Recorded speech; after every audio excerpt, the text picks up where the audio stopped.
Vamos abrir nossas Bíblias, meus irmãos, no livro de Mateus, capítulo de número 24.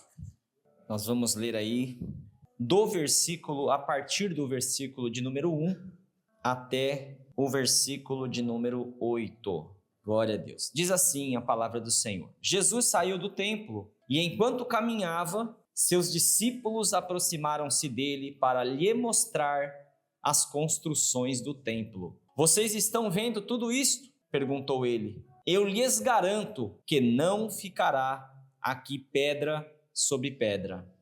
Serão todas derrubadas. Tendo Jesus se assentado no Monte das Oliveiras, os discípulos dirigiram-se a ele em particular e disseram: Dize-nos, quando acontecerão essas coisas? E qual será o sinal da tua vinda e do fim dos tempos? Jesus respondeu: Cuidado que ninguém vos engane, pois muitos virão em meu nome, dizendo: Eu sou o Cristo, e enganarão a muitos. Vocês ouvirão falar de guerras, rumores de guerras, mas não tenham medo. É necessário que tais coisas aconteçam, mas ainda não é o fim. Nação se levantará contra nação, e reino contra reino.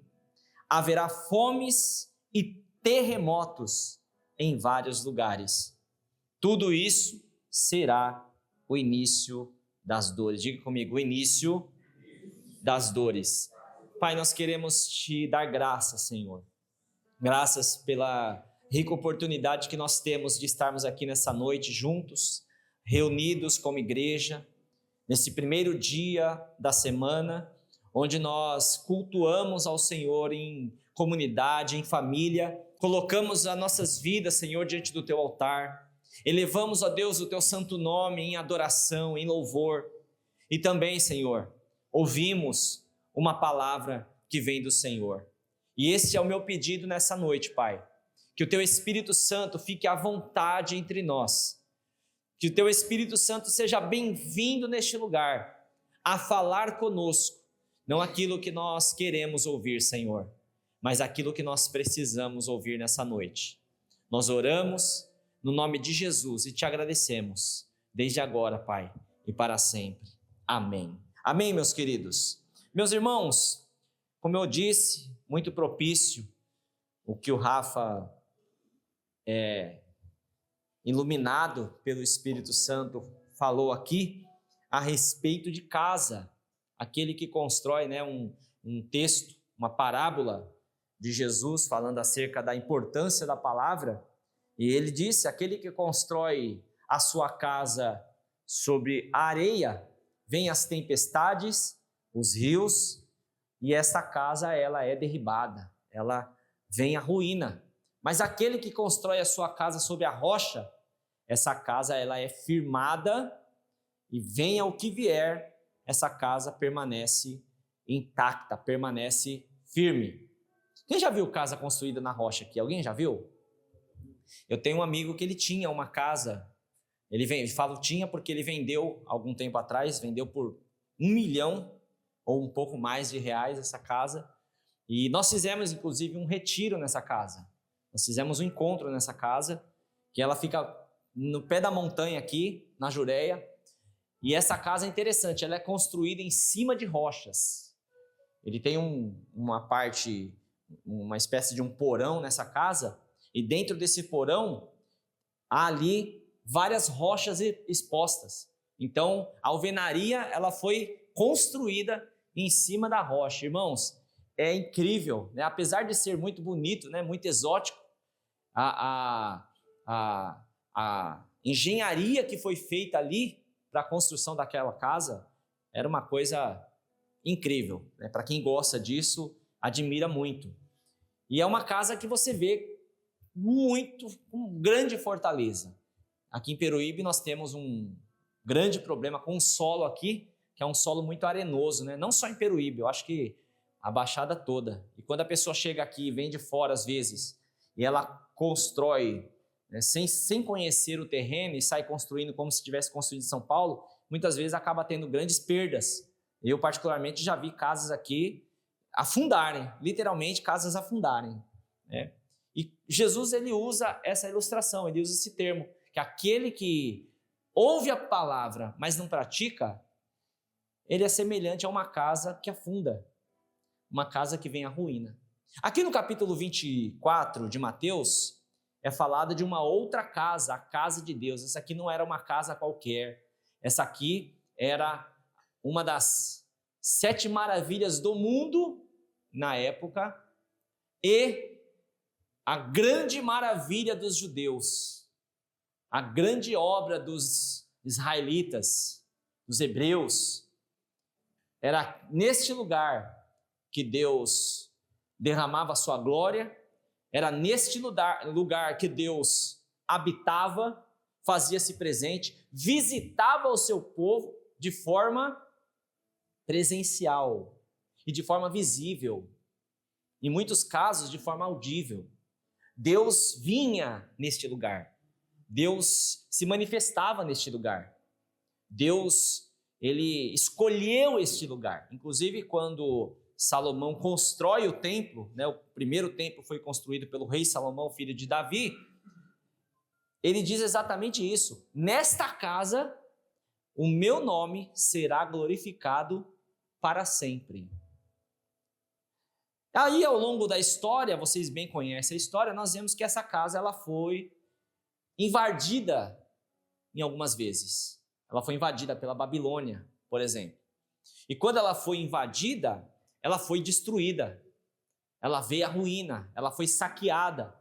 E sabe o que é interessante? Tudo isso que aconteceu com o Templo de Salomão, meados de 586, essa invasão do Nabucodonosor, da Babilônia, a Israel e a destruição do templo, foi permissão de Deus. Na verdade, não foi permissão de Deus, foi vontade de Deus. Por quê? Porque eles construíram o templo, Deus os abençoou por causa do templo, mas eles passaram a olhar mais para o templo, mais para a construção em si, para a obra, para as pedras, mais para as riquezas que o templo possuía, do que para a essência do templo, para aquilo que mais importava no templo. O que mais importava no templo? Diga comigo: a presença de Deus. Depois que eles saem da Babilônia, Deus diz para eles: construam novamente o templo. Mas havia um problema, uma escassez absurda se instalou, porque agora eles estão saindo de uma condição onde eles eram escravos, então eles não têm com o que construir, eles não têm o que investir. E Deus diz para eles: subam um monte, livro de Ageu, capítulo 2, busquem madeira, construa a minha casa. E aí os mais velhos que conheceram a antiga casa, que sabiam da glória do primeiro templo, diziam: mas o que é esta casa agora feita de madeira, como um barraco, um barracão, diante daquela grandiosa casa, o templo de Salomão? Mas aí Deus diz, em Ageu no capítulo 2, é nesta casa que eu derramarei a minha glória, independente do que ela tenha. Eu sou o dono do ouro e o dono da prata, e a glória desta segunda casa será maior do que a primeira. Algumas centenas de anos depois, vem um político e ele investe nessa mesma casa, um político chamado Herodes, que não era judeu, mas se fez, através de alianças estrangeiras, se fez rei dos judeus. E aí Herodes vem e constrói uma casa tão suntuosa quanto o próprio templo de Salomão, agora mais sofisticada, agora a casa da época, só que com um grande problema. Deus até se manifestou novamente no segundo templo, no templo de Ageu, de Zorobabel, do templo de Ageu, do templo de Zorobabel, de Josué, filho de Josadac. Mas agora vem a política, se infiltra na igreja, parece até algo familiar, não é verdade? Agora mistura tudo, igreja, política, templo, com religião, com política. E aí Jesus vem. Jesus entra no templo, ele é apresentado no templo, ele agora volta a ser a glória do templo, mas aquela nação, aquele povo, agora já não queria saber como Deus estava se manifestando, como Deus havia voltado para aquele lugar. Por quê? Já não tinha mais arca, já não tinha mais sacrifícios, já não tinha mais sangue derramado. Aí Jesus olha para aquele templo e diz assim: olha, vocês admiram esta casa, agora nós estamos no texto, essa casa suntuosa, essa grande casa, esse grande templo, mas eu digo para vocês, não ficará pedra sobre pedra, até que tudo seja destruído, até que tudo seja derribado. Aqui, irmãos, inicia-se uma nova era. Diga comigo, uma nova era. Diga, um novo tempo. É a era de não haver mais templo. Paulo vem dizer lá em Coríntios que agora o templo são pessoas. O templo agora é a igreja reunida. O templo agora são membros de um corpo. Agora é um corpo. Agora é um ser vivo. Agora é um ser não feito por mãos humanas, mas feito pela vontade do próprio Deus. Agora se inicia uma nova fase, uma nova era, um novo tempo. Muitos ainda olhavam para aquele templo e diziam: olha, esse é o nosso templo. Apesar de ter sido Herodes que construiu, esse é o nosso templo, esse é o nosso lugar de adoração. Inclusive, quando Jesus encontra aquela samaritana, vocês lembram bem da história ali em João capítulo 4, num diálogo a samaritana diz: olha, aonde que nós devemos adorar? Qual é o lugar certo? Porque nós, os samaritanos, adoramos aqui nesse poço, o poço que nos deu Jacó. E vocês, os judeus, dizem que o lugar de adorar é lá no templo, em Jerusalém. E Jesus diz: vem a hora, e a hora já chegou, em que os verdadeiros adoradores adorarão o Pai em espírito e em verdade. Agora, nesse novo tempo, é aqui que eu entro no teor principal desta mensagem, Jesus ele vem falar sobre essa nova era. E essa nova era, ela começa a abranger o que estava por vir a partir daquele momento. Então, o que estava por vir? A queda do templo, irmãos, para os judeus, era o fim do mundo. A queda do templo era a pior desgraça que Israel podia viver, como já havia vivido antes. Quem vive uma primeira desgraça, não espera viver uma segunda desgraça. E sabe o que Jesus está dizendo? Olha, o templo vai cair, virá uma nova desgraça sobre esse grande monumento de Israel, mas virão desgraças piores. Virão coisas piores. E aí o que Jesus começa a falar? O que vai acontecer a partir da queda do templo. Preste atenção nisso, irmãos. O que vai acontecer a partir daquele momento. Por quê, irmãos? Quando se conclui o templo? O templo, a queda do templo acontece 70 anos após o nascimento de Jesus. Foi no primeiro século. Agora eu estou entrando um pouquinho aqui em história. No primeiro século, com o imperador Nero, é invadido novamente o templo, os romanos vêm, destrói tudo, e acontece o que Jesus já havia profetizado. Só que aí, o que Jesus começa a falar? Virão coisas piores. Virão falsos cristos, virão guerras, fomes, terremotos, pestes, perseguição, tribulação, escândalos. Aí Jesus começa a falar de coisas que aconteceriam, que feriria moralmente toda a lei de Deus e tudo aquilo que era bom diante do Senhor. Nós sabemos que as guerras, a partir de Jesus, é má. Jesus, ele vem e ele estabelece, através dele mesmo, uma verdadeira paz no mundo que exclui guerras. E aí Jesus fala, olha, vai começar a ter guerras. Vai começar a ter fome, pestes. E aí, meus irmãos, o versículo que me chamou mais atenção nesse texto, que me chama mais atenção, é o próprio versículo 8. Na verdade, eu iria ler só o versículo 8. Li todos esses para fazer a introdução. Mas no versículo 8, ele diz assim, tudo isso será o início das dores. Algumas traduções, ela diz que será como dores de parto. Tem alguma tradução? Alguém com alguma dessa tradução?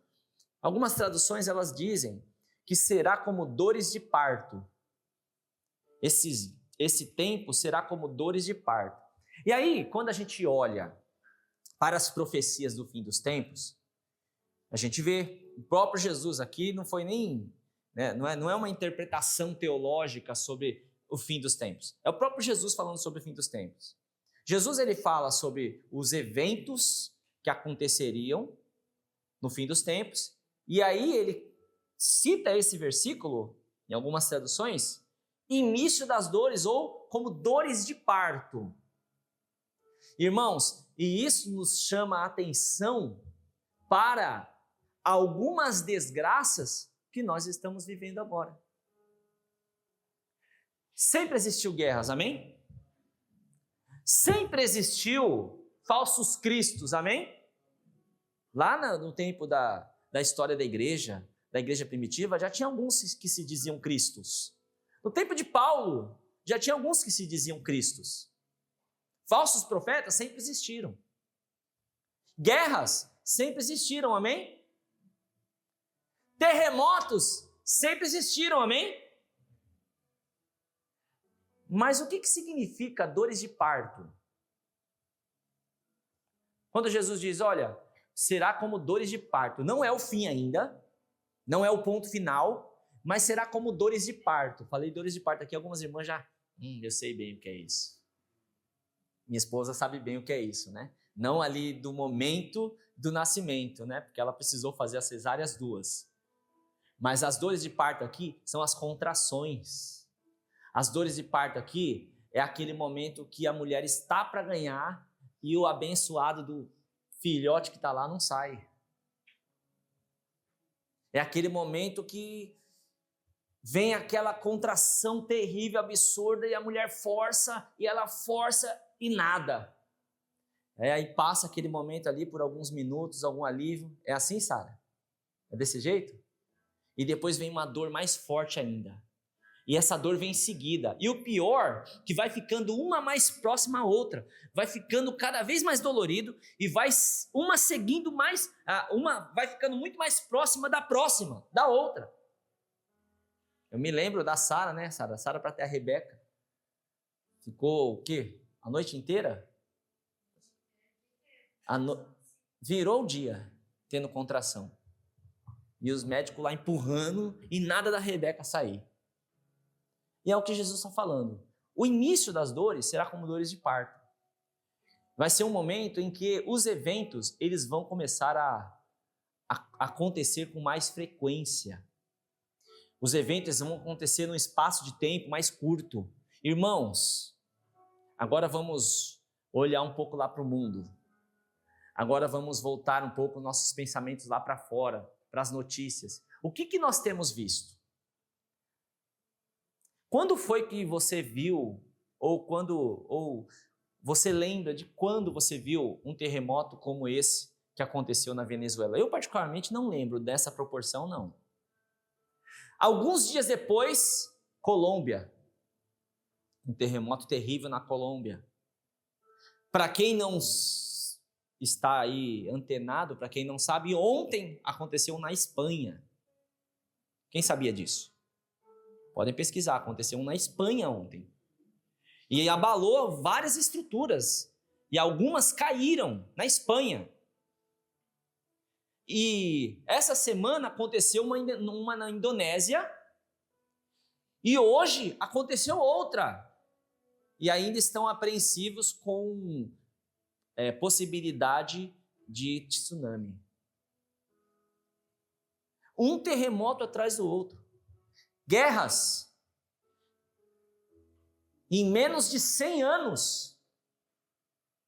2 guerras mundiais e, na minha opinião, a terceira já está acontecendo, irmãos. Dizem que não, que são guerras locais, algumas em locais de forma total, mas na minha opinião, pelo que nós estamos vendo, já está acontecendo. Guerras e rumores de guerras no mundo todo. Pestes, pragas. A primeira pandemia que aconteceu no mundo foi em meados de 1470, no tempo dos pré-reformadores, que foi a chamada peste negra. Quem já ouviu falar na peste negra aqui? Dizimou, matou milhões de pessoas, e a peste negra ela perdurou por centenas de anos. Uma outra pandemia que foi agora aqui no século passado, 1910, entre 1910 e 1915, uma outra pandemia, a gripe espanhola, que também dizimou, se eu não me engano, 50 milhões de pessoas. Tivemos agora, 5 anos atrás, 6 anos atrás, essa pandemia do coronavírus, que dizimou milhares e milhares de pessoas, e nós conhecemos muitas delas, pessoas próximas a nós. Você está percebendo o quanto isso está se estreitando? É como contrações mesmo, como dores de parto. As coisas estão acontecendo, meu irmão. E sabe o que acontece? Nós estamos perdendo o senso da revelação bíblica. Nós estamos perdendo o senso da profecia. E isso aqui, como eu falei, irmãos, não é tese teológica de denominação A ou B. Foi o próprio Jesus que falou acerca disso. Foi o próprio Senhor que antes do seu sacrifício, ele trouxe essa orientação aos discípulos. O mundo vai chegar ao fim. E ele vem falando sobre vários sinais, ainda não é o fim. O que nós estamos passando agora já é o início das dores. Já estamos tendo contrações para a volta de Jesus, para esse novo tempo.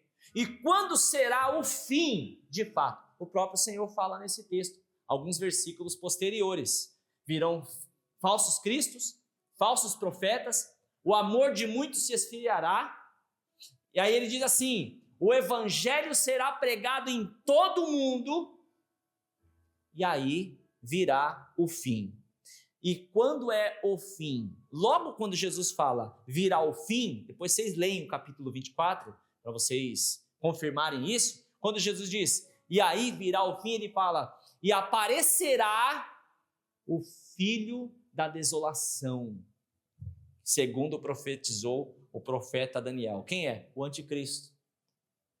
Irmão, sabe o que nós temos percebido? Eu tenho essa percepção, longe de mim apontar aqui ou acolá como alguns fazem, longe de mim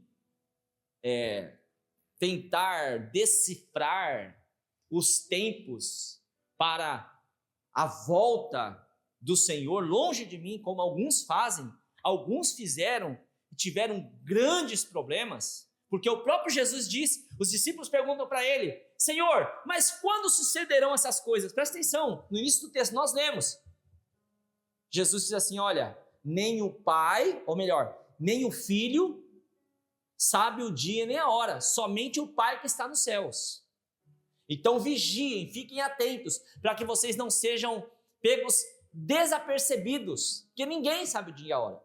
E aí vem uns doidos aí, né, e começa a dizer que Jesus vai voltar no ano 2030. Esses dias eu vi um vídeo que o cara deu certeza que Jesus ia voltar em 2033. Até 2033, irmãos, isso é um absurdo. Jesus falou, ninguém sabe o dia nem a hora. Porém, Jesus disse como o mundo estaria. E uma uma percepção minha, irmãos.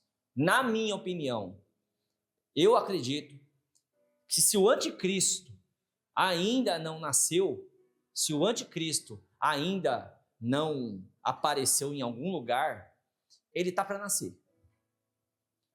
Porque nós temos visto, assim como os vários terremotos, assim como as pestes têm sido tão frequentes uma da outra, os terremotos, as guerras, nós temos visto guerras e rumores de guerras ao redor do mundo todo.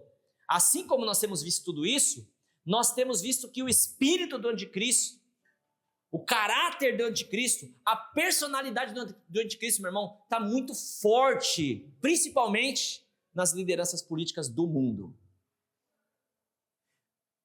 O que é o anticristo de acordo com o Apocalipse? É alguém que destila nos seus lábios arrogância. Alguém, um filho da perdição, um homem extremamente blasfemo, soberbo, orgulhoso, que dominará, não é que vai querer dominar o mundo, que dominará o mundo, receberá poder para governar o mundo através da política, através também da religião. E ele vai preparar, ele já está preparando esse caminho, principalmente através dos falsos cristos, dos falsos profetas, pessoas que estão pregando com a Bíblia, pessoas que estão falando supostamente a respeito das Escrituras. É por esse motivo que eu sempre repito isso, irmãos. Nós precisamos ter a Bíblia, de fato, como nossa regra de fé e prática. Ter a Bíblia como a nossa bússola para ir na direção certa, que é a direção de Deus. Porque o que está acontecendo hoje com o mundo? E agora eu não falo do mundo, eu quero falar da igreja, eu quero falar dos crentes, eu quero falar dos discípulos. Porque para o mundo, irmãos, isso aqui tudo é loucura. E a minha pergunta para vocês nessa noite é: quem acredita nessa palavra, diga amém. Então, se você acredita, você precisa escolher um lado. Se você acredita, você precisa tomar uma posição hoje. Se você acredita, não é ficar preocupado, se trancar num lugar e ficar esperando, como alguns fazem. Alguns, ao lerem ou ao ouvirem uma mensagem como essa, o que eles fazem? Eles se trancam, eles vão para lugares isolados, para o meio do mato, formam comunidades isoladas ali para viver só entre eles, num radicalismo religioso, num fanatismo. Não, não é isso. E isso tem também ao redor do mundo todo. E geralmente quem faz isso, irmãos, cai em grandes erros, grandes pecados. Tem alguns filmes, fatos reais acerca dessas seitas, que se isolam, dizendo que eles são a comunidade da volta de Jesus, e eles estão ali esperando Jesus voltar. Não é isso, é viver uma vida comum, é viver uma vida normal, é viver uma vida como um cidadão brasileiro que somos nós, porém, ter a ciência, a consciência, que antes de sermos cidadãos brasileiros, nós somos cidadãos dos céus. No capítulo posterior, no capítulo 25, Jesus ele fala sobre 10 virgens. E as virgens aqui eram noivas, a igreja. 5 virgens estavam preparadas para a chegada do noivo, com a sua lâmpada cheia de óleo, com a sua lâmpada preparada.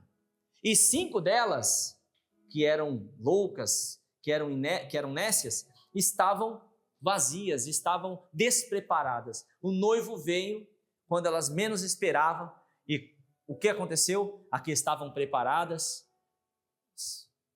entraram no aposento do seu noivo, as 5, e as outras 5 foram pedir para aquelas que estavam preparadas: olha, dê-nos o seu azeite. E elas disseram: não, o nosso azeite é para nós, não é possível compartilhar com vocês.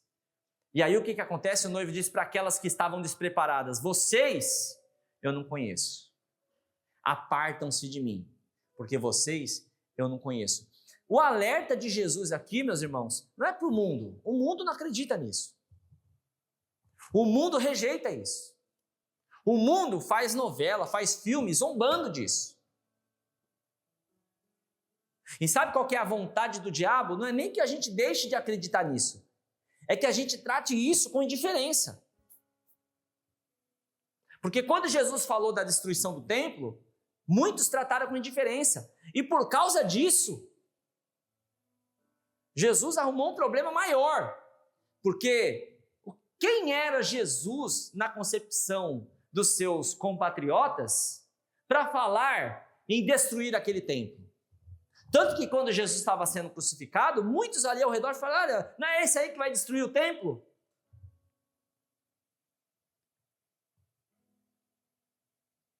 Nós não podemos tratar, meus irmãos, com indiferença de que Jesus está voltando, nós estamos vivendo o princípio das dores e o fim certamente virá. Amém? Diga comigo, o fim certamente virá. Diga mais uma vez, o fim certamente virá. E esse dia, meu irmão, o dia do fim, o dia da volta de Jesus, será um dia glorioso para nós. E nós temos que ter essa esperança, amém? Será um dia glorioso, será um dia de festa. A Bíblia chama as bodas do Cordeiro, será como um casamento.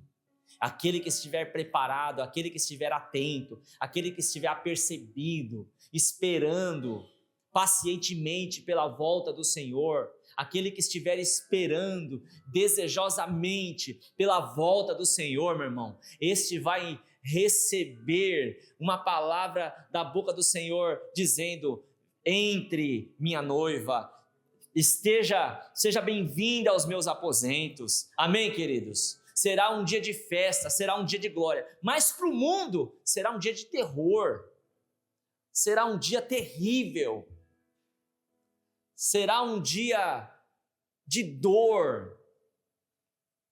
Muitos lamentarão porque virão o Filho do Homem vindo sobre as nuvens dos céus e vão lamentar. Essa música, Rafa, que nós cantamos aqui hoje, infelizmente muitos vão cantar com lágrimas de sangue e outro tipo de letra. Lamento porque eu fui indiferente com a sua verdade. Lamento porque eu fui indiferente com a palavra. Eu fui indiferente com aquilo que o Senhor falou. Eu não dei crédito. Infelizmente, irmãos, isso não é de agora. Desde aqueles tempos, muitos querem dar crédito às benesses que nos são propostas por ser cristãos. E essa é a grande benesse, é ser salvo. A grande benesse é nesse grande dia que o Senhor voltar, e esse grande dia está para acontecer. Esse grande dia está próximo. Diga comigo, esse dia está próximo. E aí nós precisamos de algumas coisas que é, primeiro, ser revestido do Senhor. Se revestir do Senhor é ser revestido de humildade. Diga comigo, humildade. Mateus capítulo 11, versículo 29 diz assim: tomem sobre vocês o meu jugo e aprendam de mim, pois sou manso e humilde de coração, e vocês encontrarão descanso para as suas almas. Irmãos, quando Jesus fala sobre anticristos, naquele tempo já havia muitos anticristos. E como eu falei aqui, qual é o caráter do anticristo? Qual é a característica do anticristo? A característica do anticristo é ser soberbo. A característica do anticristo é ser orgulhoso. A característica do anticristo é não dar o braço a torcer, é estar sempre por cima. A característica do anticristo é estar sempre certo. É estar sempre acima de tudo e de todos. Então, quando a gente fala de anticristos aqui, não se pensa só naquela personalidade que vai aparecer diante do mundo e todos vão venerá-lo. Não. Se fala de uma preparação de um espírito do anticristo que já estava atuante naquela época, no tempo da igreja primitiva. E Paulo, Pedro, João, principalmente João, alertou muito a respeito desse espírito. E é exatamente isso o que muitas vezes nos deixa indiferente. É olhar para a questão da humildade, para o caráter de Cristo e achar que isso era só para ele. E achar que o caráter de Cristo era só para os apóstolos, para os discípulos. Não, irmãos.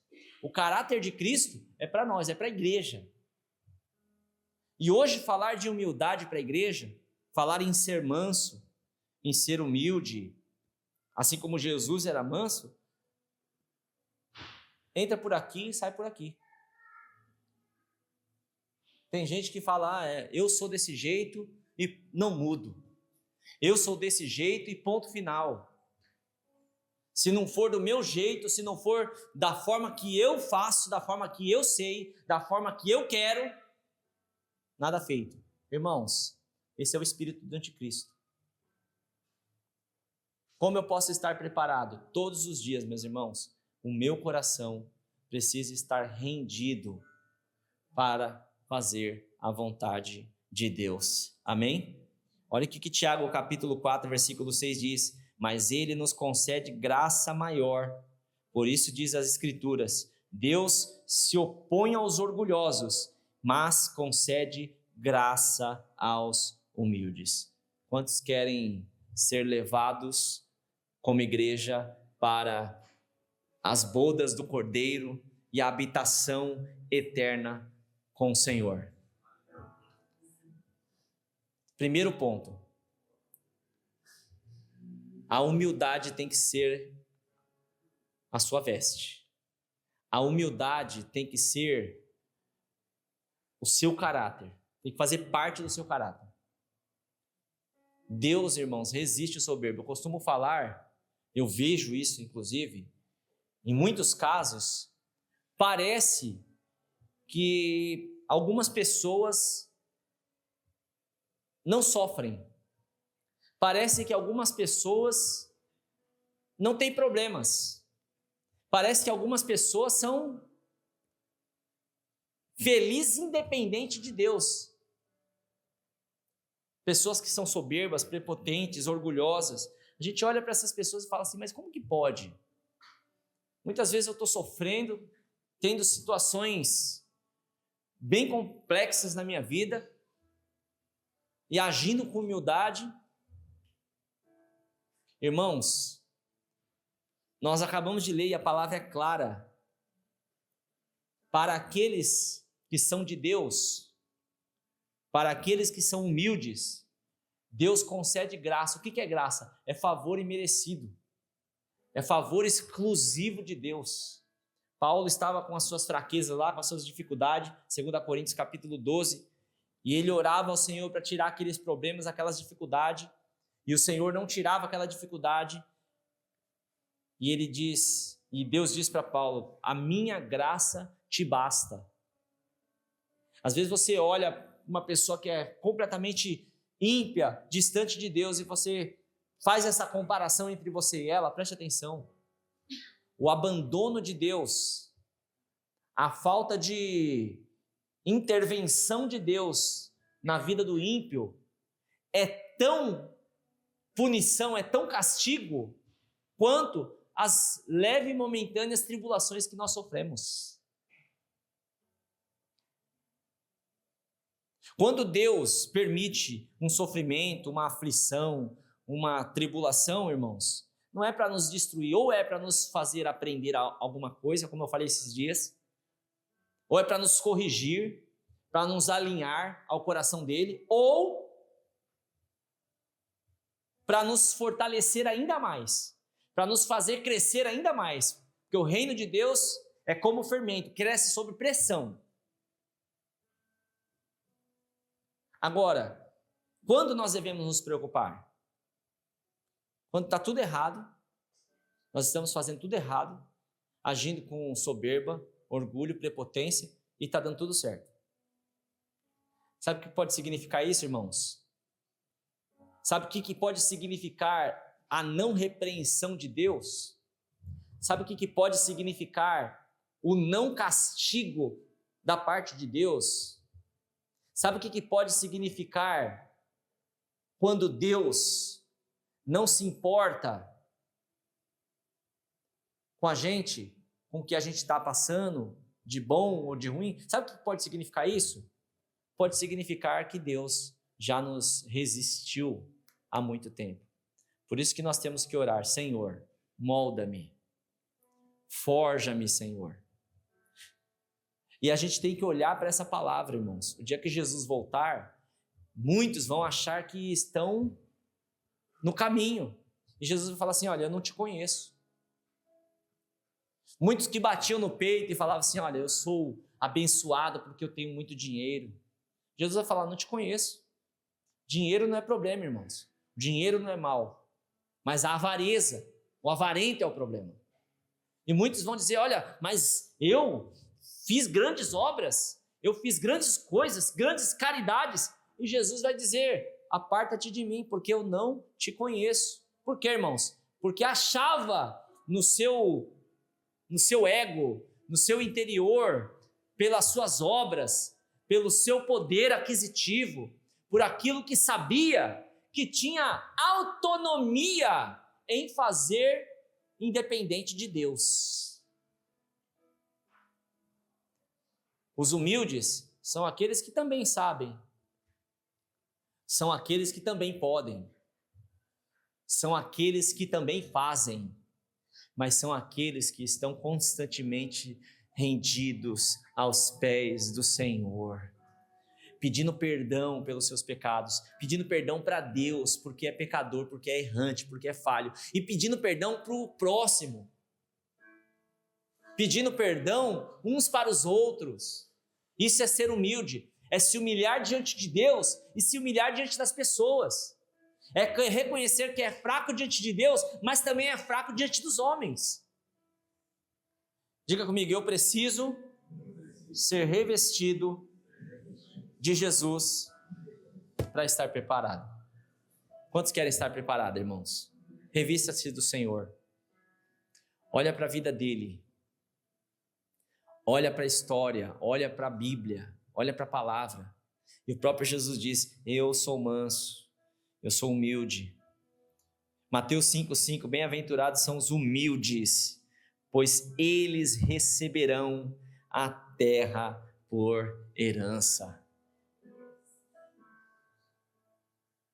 O alerta aqui não é para nos deixar assustado mais uma vez, mas o alerta aqui é para nos fazer se dobrar mais.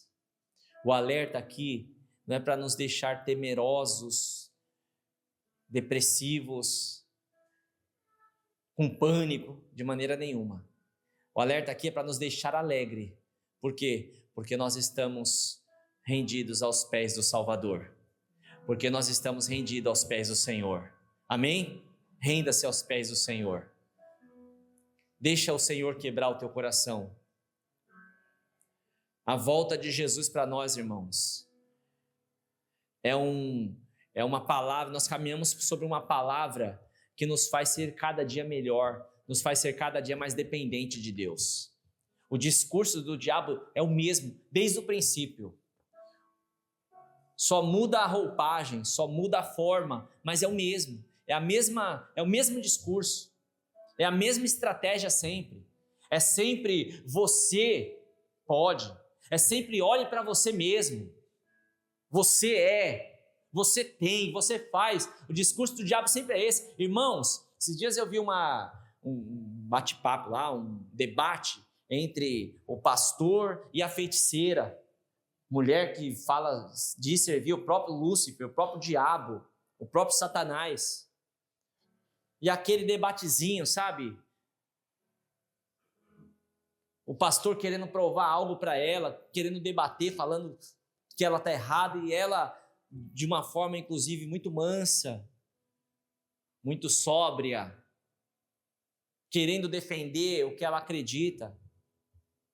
E é uma adoradora mesmo, ela frequenta a casa do diabo. O culto deles lá é diretamente oferecido ao diabo.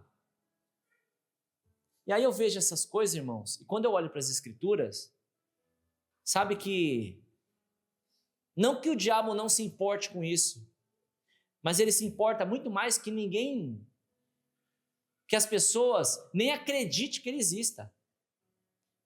Que as pessoas acreditem em si mesmas. O maior objetivo do diabo não é que você adore ele, é que você adore a si mesmo. O maior objetivo do diabo não é que você se renda a ele, é que você se renda a você mesmo. Não é que você precise dele, é que você seja independente por você mesmo. Essa foi a proposta lá no Jardim do Éden. E foi diante dessa proposta que eles caíram. E nós estamos caminhando com que sentimento? Nós estamos caminhando diante de que proposta? Nós mesmos somos autossuficientes para fazer o que quisermos? Não, meus irmãos. Nós precisamos de Jesus. Eu preciso de Jesus. Amém? Nós precisamos de Jesus. Um outro ponto que nos prepara para esse grande dia, que não vai nos pegar desapercebido. Interessante que a Bíblia diz que esse dia vai ser como a entrada de um ladrão numa casa. Eu, o pastor Manuel, uns irmãos, falávamos antes do culto sobre segurança. E algumas pessoas que, inclusive, se defendem com armas, e eu sou a favor disso, desde que seja de forma legal, por questão de segurança. Tudo bem, legítima defesa é bíblico. Legítima defesa é bíblica. O homem cuidar de si, cuidar da sua própria família, proteger a família, isso é bíblico, é certo. Amém, queridos? Mas a nossa maior confiança é na força, no braço do nosso Deus. Nós temos modos e meios para evitar algumas coisas. Mas como diz o Salmo, se não for o Senhor, meus irmãos, em vão vigia o guarda. Se não for o Senhor, irmãos, a nossa casa, ela vem à ruína. Amém? E é por esse motivo que nós precisamos a cada dia estar preparados, porque nós não sabemos o dia nem a hora.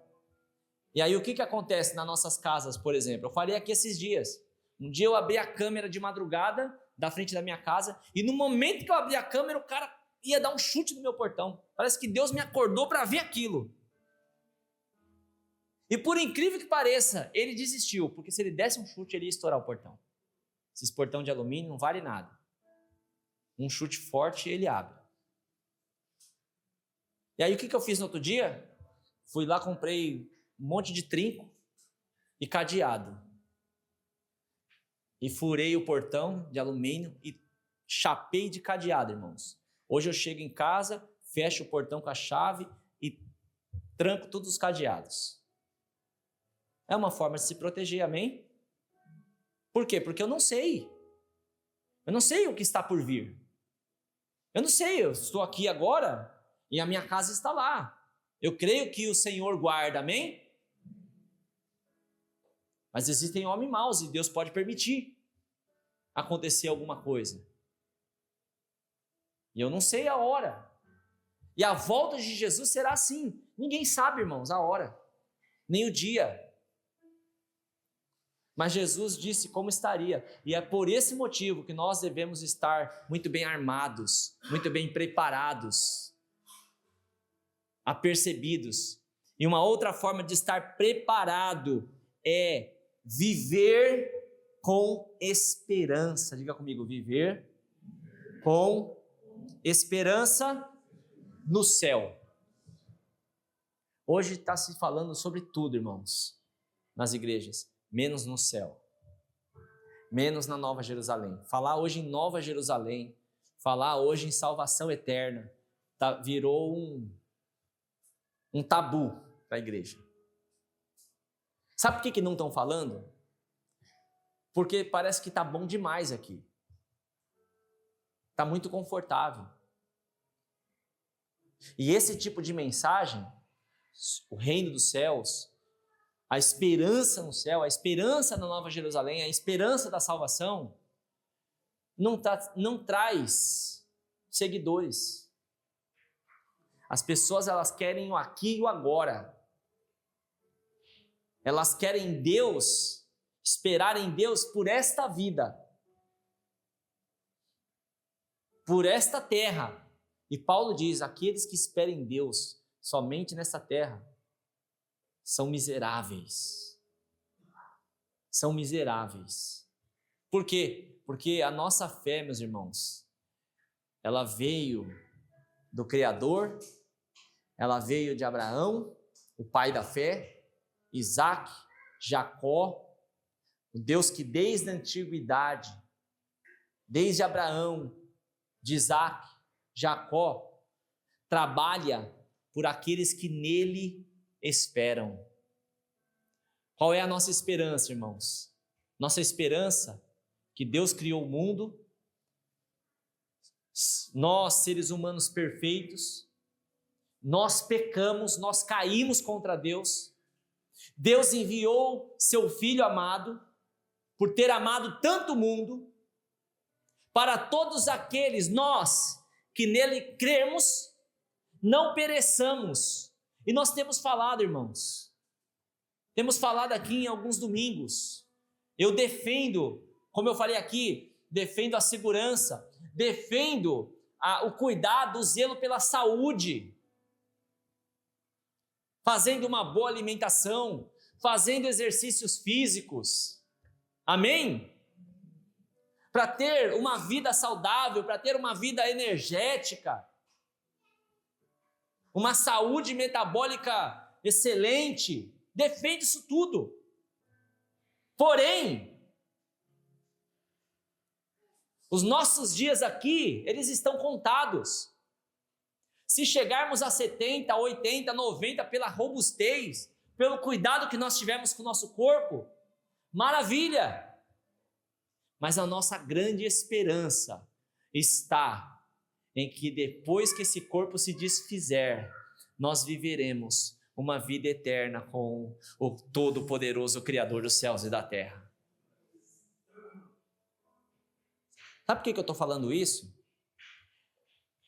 Porque muitas vezes a gente não percebe, irmãos, mas o espírito do anticristo, nas redes sociais, na televisão, entre os amigos, e às vezes até entre os irmãos, tem como grande objetivo desviar esse foco. O grande objetivo de Satanás é tirar o nosso foco, é tirar os nossos olhos dos céus. Parece que a nossa oração está sendo: seja feita a minha vontade. Parece que a nossa oração está sendo: que venha o meu reino, seja feita a minha vontade. Não, irmãos, que venha o reino de Deus e seja feita a tua vontade, assim na terra como ela é feita nos céus. Qual é a nossa esperança? Diga comigo, a minha esperança é o céu. Nós somos cidadãos brasileiros, amém? Daqui uns meses vai ter eleição. E aí nós vamos votar de acordo com aquilo que a gente acredita. A gente vai analisar os candidatos. Alguns vão votar porque recebeu a boca de urna, né? Porque recebeu a cesta básica, porque recebeu um dinheirinho. Isso não se fala. Mas quem é decente vai votar por quê? Porque vai pensar no país, amém? Vai pensar no seu próprio estado. Vai pensar no bem comum da sociedade, amém? É assim que se vota.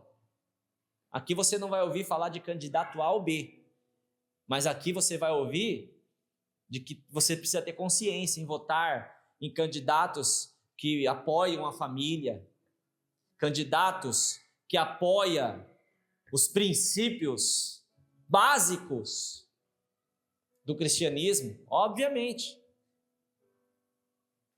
Então nós somos cidadãos brasileiros, nós amamos. Eu amo o Brasil. Eu amo o estado de São Paulo. Eu amo a cidade de Peruíbe, irmãos. Amo um pouquinho Itanhaém também. Não tanto como Peruíbe. Eu amo a Baixada Santista. Quem ama a Baixada Santista aqui, irmãos? Quem ama Peruíbe e Itanhaém? Tem os irmãos de Itanhaém aqui, né? Nós amamos esse lugar. Somos cidadãos desse lugar. Nós queremos o melhor para este lugar. Nós escolhemos políticos, nós investimos, pagamos impostos. Por quê? Porque nós amamos a nossa pátria. Mas olha o que diz Filipenses 3, 20, 21. Pois a nossa pátria está nos céus, de onde também aguardamos o Salvador, o Senhor Jesus Cristo, o qual transformará o nosso corpo de humilhação para ser conforme o corpo da sua glória. Eu amo Peruíbe, irmãos, mas eu amo mais o céu. Amém? Eu amo o Brasil, irmãos. Eu amo o Brasil, mas eu amo mais a Nova Jerusalém. Eu espero mais por aquele lugar. Que o nosso sentimento seja esse hoje. Em 2019, final de 2019, eu estava andando aqui pelo centro com a minha família, minha esposa, a Júlia, que era pequenininha, 7 aninhos, 8 aninhos. Acho que o Davi nem existia. O Davi já existia, né? 2019, né? Claro, já existia. Meu filho nasceu em 2018. E meu filho também no carrinho, bebezinho. E nós estávamos ali dando um passeio em família. E de repente, irmãos, é como se me desse um êxtase. Eu estava consciente, mas é como se, sabe quando aquele som ao seu redor, aquela gritaria, pagode de um lado, gente gritando do outro, carro de som do outro. E sabe quando aquele som vai ficando longe e aquilo vai se fechando dentro da sua mente? E aí eu claramente naquele dia ouvi a voz do Senhor dizendo: olha como está o mundo. Cada um, como Jesus disse, bebendo, comendo, casando-se, dando-se em casamento, vivendo uma vida normal, festa, alegria. Nós podemos fazer festa, irmãos. Nós podemos se alegrar. Mas o mundo está fazendo festa. E Jesus falou em alguns versículos posteriores, leiam depois. Esse dia, o fim, será como nos dias de Noé. Será como nos dias de Noé. Todo mundo fazendo festa, casando-se, dando-se em casamento, todo mundo vivendo uma vida comum, uma vida normal, uma vida desapercebida, e de repente veio chuva. Deus disse que nunca mais destruiria a terra com chuva. Nós vemos algumas enchentes aí, mas pode ficar tranquilo. Dilúvio não vai ter nunca mais. Mas nós vemos, e eu até postei esses dias, com essa negócio do El Ninho aí, que já está incendiando em vários lugares por causa da seca, e vai piorar as coisas. Nós vemos vários pontos nas escrituras, que a terra não vai mais ser destruída com água, mas ela vai ser destruída com fogo. E olha hoje, irmãos, para o aquecimento global. Esse mês passado, milhares de pessoas morreram por causa de calor. Alguns especialistas dizem que a Terra não vai durar até 2300. Com certeza, não vai durar até 2300, por causa do aquecimento global. As profecias estão se cumprindo. Jesus está à porta. Amém? E para onde estão voltados os nossos olhos? Qual é a nossa esperança? A nossa esperança está na nossa pátria, que é os céus. E por último, e aqui eu encerro, irmãos. Como eu posso estar preparado? Esse aqui é o mais difícil. Esse é o mais difícil. Depois das 5 virgens prudentes e as 5 imprudentes, as 10 virgens, Jesus fala sobre o julgamento das nações. E ali ele fala a última característica desse revestimento, dessa preparação, é amar uns aos outros. Diga comigo, amar uns aos outros. Olha o versículo 13 de João, capítulo 13, versículo 34. Um novo mandamento lhes dou: amem-se uns aos outros, como eu os amei, e vocês devem amar uns aos outros. João 15, 12. O meu mandamento é este: amem-se uns aos outros, como eu os amei.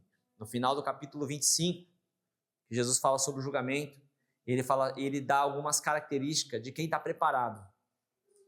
Ele diz assim: aquele que me viu com sede, me deu um copo de beber, de água. Aquele que me viu com fome, me deu um prato de comida. Este vai receber um galardão. O que significa isso, irmãos? Só fazer caridade para pessoas em estado de vulnerabilidade, isso é bênção, isso é bom, tem que fazer, amém? Mas isso aqui significa servir uns aos outros. Isso aqui significa fazer parte da comunidade cristã, de Cristo, da igreja. Discipular um ao outro.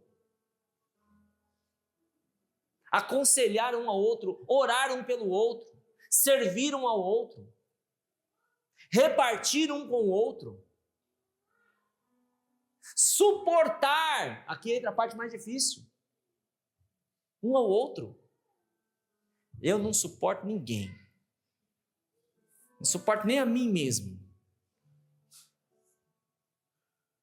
Suportar uns aos outros, o amor tudo suporta, 1 Coríntios 13.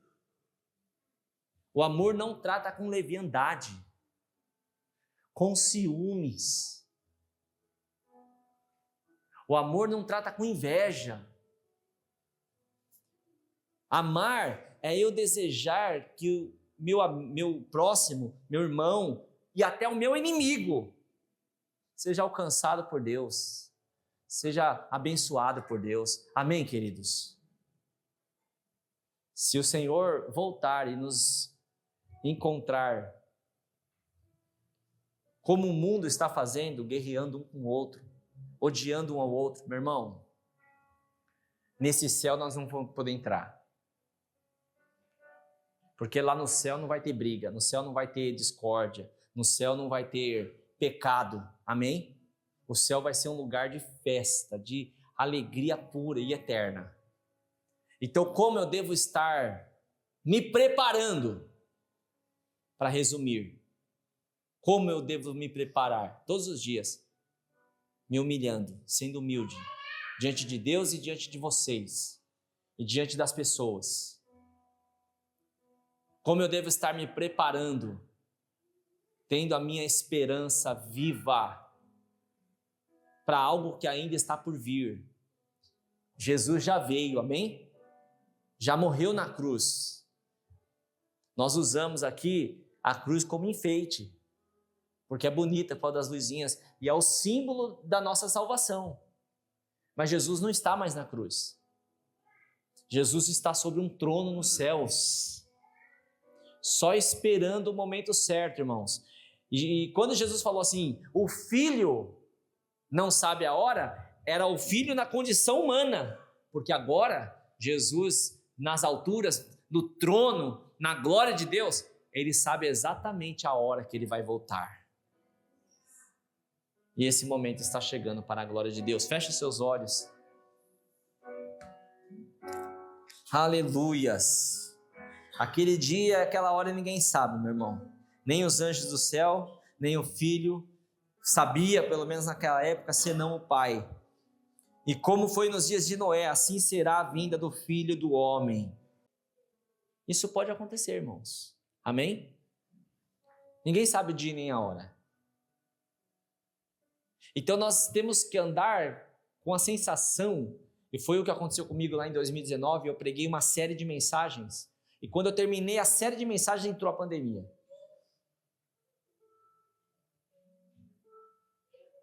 Nós temos que andar com essa sensação. Jesus pode voltar a qualquer momento. E as dores de parto estão aí. Pode ser que demore mais 10 anos. Eu lembro que quando a Vivi começou a ter dores de parto por causa da Júlia, as contrações, a gente ia até, porque ela tinha o convênio do lugar que ela trabalhava, e era lá em Santos, irmã Adelaide.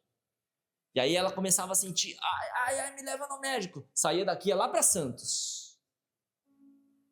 Pegava um gidão, chegava lá em Santos. Chegava lá em Santos, a ginecologista fazia os exames. Não está na hora, vai embora. Vinha nós para Peruíbe. Aí depois, ai meu Deus, vai ser agora. Aí chegamos lá em Santos. Aí a médica, João, já está passando por isso, né, João? Já ainda não, mas em breve. A médica lá em Santos, ainda não é a hora, pode ir embora. Ainda bem que naquele dia, né, Via, minha mãe foi junto. Pensa numa velhinha guerreira. Minha mãe falou, não, pera aí que eu vou falar com o médico. Quem é o médico? Minha mãe já entrou na sala do médico. Ó, doutor, não dá para mandar minha nora embora, doutor. Minha nora vai ter essa criança. O problema é que a Júlia estava sentada. A menina não queria virar, não queria entrar no lugar certo lá. E eles não queriam fazer a cirurgia, né? E aí depois que minha mãe sai da sala, fala assim, não, vamos operar ela, vamos tirar a criança. Então pode ser, irmãos, pode ser que a gente esteja esperando que aconteça este ano. Não espere por isso, amém? Se demorar 10 anos, daqui 10 anos, o meu coração estará firme no Senhor. Infelizmente, algumas pessoas que hoje vocês estão vendo carregando a Bíblia, falando de Jesus, daqui a 10 anos, vão estar pior do que eram antes. Infelizmente, eu falo isso porque eu já estou há 23 anos no caminho do Senhor. E o que tem de gente, irmãos, que eu já vi, parecia ser tão crente, né, mano? Nós já vimos, né? Gente que parecia ser tão crente, tão abençoado, tão servo de Deus. Hoje, irmãos, estão em situações lastimáveis. Casamentos que casaram aqui, ó, no altar, na presença de Deus, hoje, já passaram por 3, 4. E quando Jesus voltar, o que vai acontecer? Não vos conheço. Tenho uma aliança com Deus. A nossa esperança é uma aliança. Amém? Com Deus e com o nosso próximo. Você pode dar uma salva de palmas para Jesus?